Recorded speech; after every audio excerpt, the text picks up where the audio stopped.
Whoa! Yeah! Schmow!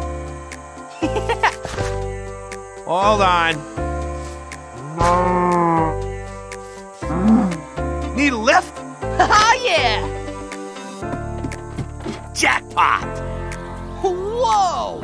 Woohoo!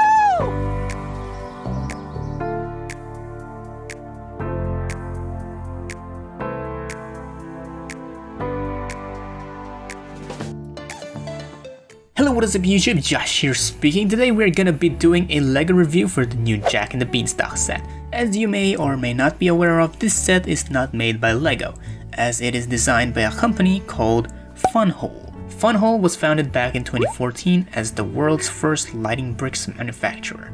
They've made light kits for existing LEGO sets like the Friendship Treehouse set, Skywalker's Land Speedster set, and many more. But now they have just started making their own mock sets, in which of course includes their own lighting kits. Now before we get started on the review, I would just like to give a big thanks to Funwhole for giving me the opportunity to be a part of this. The company sent me this Jack and the Beanstalk set for free so I could review it for them. This thing has a total of 958 pieces and of course includes its own lighting kit.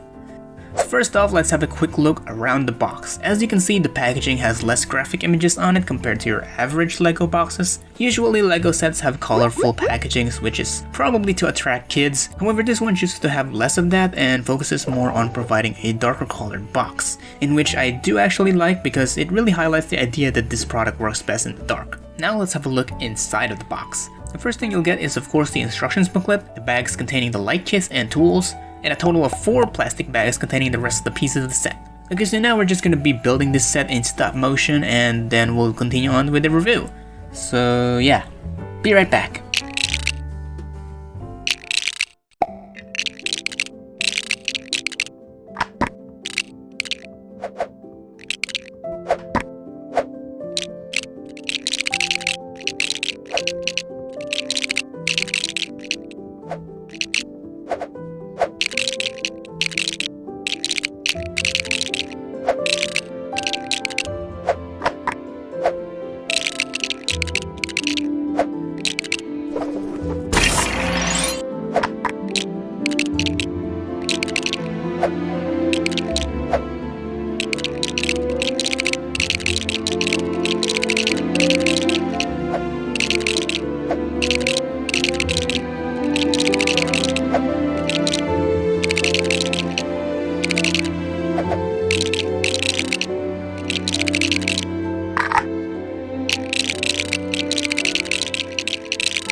Alright, and now finally we are back. So here is how the Jack and the Beanstalk set looks when it is fully built without the lights.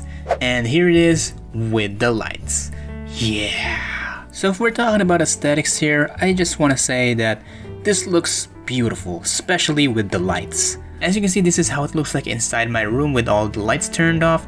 It could probably work as the Christmas decoration if you want. The light kits use battery pack, in which requires 3 AA's, and the USB cable can be disconnected if you want. If you're gonna use a charger adapter, make sure that the power is under 5 volts, as it is also mentioned in the instructions. And if you're unsure about what to use, then it's probably best to just stick with the battery pack. Now let's have a look around the set. I do want to say that this Beanstalk isn't as big as I thought it'd be. I don't think it looks bad, but I guess I was just expecting it to be a little more higher or bigger. As you can see, the whole set is actually scaled smaller, but I think that works just fine. The textures does look really nice throughout the set, especially on the tree itself. It is just beautiful looking. We get these vines all over the place that adds a little more realism to it, although they do tend to fall off very easily, so that's kind of a bummer. And also some of the smaller vines don't really go all the way in through the holes that they were supposed to connect to. There's also a waterfall around the back, in which I do like. I think it looks cool, I really dig that. You'll also notice that there's a mechanism from the inside of the Beanstalk. That's to play an elevator feature for the set. The instructions didn't really explain very well on how this would work, so I did have to take my time before I actually figured it out. There is a handle for you to attach any minifigure you want, and then when you lift them up, that's gonna make your character look like he's climbing up to the castle.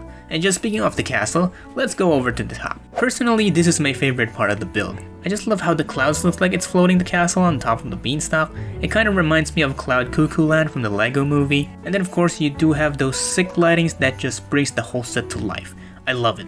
I just love it, man. I love it. In my previous videos, you may have noticed that I've already been using light kits on my sets. Those were just individual light kits that I just bought online, and I was just pretty much putting them wherever I think fits best on the sets. But this is actually the first time I got to experience installing light kits on an actual set that were actually made for them. The instructions booklet pretty much has everything you need to know on how to put them on properly. However, I did hear that some people were having trouble with it because the prints were a little too small on some pages, which makes it difficult to follow. But to me though, I didn't really have too much problem with that. Sure, sometimes it can get a little bit confusing on where some parts are supposed to go, but I think it's manageable. If you do have difficulties with following the instructions, you can visit Funwhole's official website. They do have a page there where you can download the PDF files and view the instructions onto the computer or smartphone. With that, you can just zoom in on all the parts that you're having difficulties with. Of course, Funwhole is aware of this issue, so they did mention that they were going to be fixing those issues with their new sets, so we can expect that the instructions of their future releases are going to have bigger prints than this one. So now back to the set. For my overall experience with this thing, I think it's a pretty solid build. It's not perfect, it definitely has its flaws. There were times where I was just, ugh, why does this keep falling off? How am I supposed to make the elevator work? So yeah, it can get frustrating. But I don't think it's the worst experience I've had, and I do think that I had more fun building the set more than the frustrations. And plus, this thing lights up, which makes it very satisfying to put on your display after going through all that trouble. It's not just your average LEGO set, this thing comes to life in the dark, and only runs for about $69.99, which I think is a pretty good deal since it does come with lighting kits. So for my conclusion, I'm gonna be giving this set a rating of 7 out of 10. I think it's a good build, and I really do love seeing it lit up in our bedroom, so in my opinion, that alone makes it worth adding into your collection. But how about you guys? What are your thoughts on this set? Do you agree with me? Are you gonna be picking this up for your collection? Leave your thoughts down in the comment section below. If you do ever decide getting this set, then you can use the affiliate link that I will be providing down below in the description. You must only use that link. It's gonna help the channel. So anyways, that is it for this review. Again, if you enjoyed the video, then be sure to give it a like. And if you're new here, you can click that subscribe button as well as the notification bell to keep being up to date with whatever I do on the channel. Next video is going to be my review for the new SHF Naruto and Sasuke. I'm probably going to be doing more LEGO videos after that as well, so be sure to stay tuned for that. And thank you so much for watching today's video. Hope to see you on the next one. Have a good day everyone. Peace out.